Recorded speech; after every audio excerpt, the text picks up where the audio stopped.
Hi everyone, for tonight's Nightcap in Review, I'm having an adult beverage, and tonight I'll be discussing Archangel's Consort by Nalini Singh. I did get this through my library in the Libby app, and of course I'm giving my honest opinion.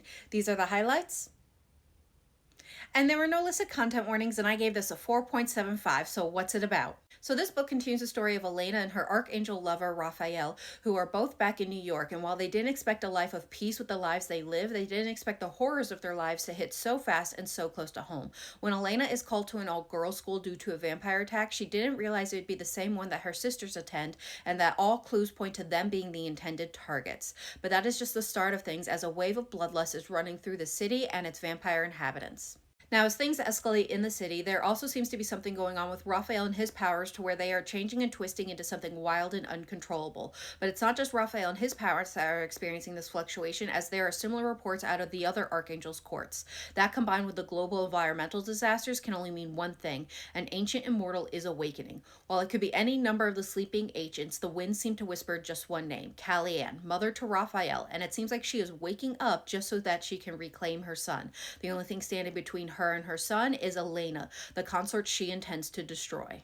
So what are my thoughts? Again, I'm giving this a 4.75. Now, this is the third book in the series, and you do have to read them in order, so you may want to skip my review to avoid spoilers for books 1 and 2. Now, an overarching theme in this book is the complexity and emotional weight of families, of how you could love someone, but at the same time dislike or even outright hate them. With Elena, it starts with her mother, who unalived herself after everything that happened to herself and 2 of her 4 daughters, leaving Elena and her sister behind with a father who is, yes, present, but who is angry and resentful towards Elena after everything that happened. So Elena really struggles with her feelings of love before the big incident, and then rectifying that with her feelings after everything. Her anger she feels towards her mother, who left her behind, as well as her own anger and resentment towards her father, who seems to blame her for the big incident that occurred that took her family from her.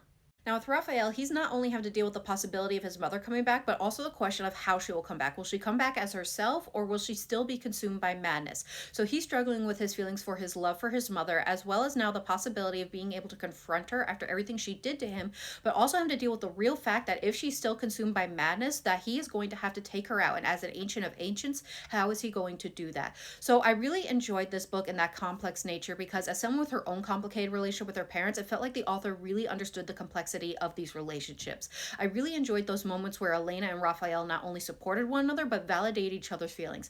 Like the moment when Elena said to Raphael that she would support him in whatever he chose to do, but she would give anything to hug her mother one last time, really hit hard.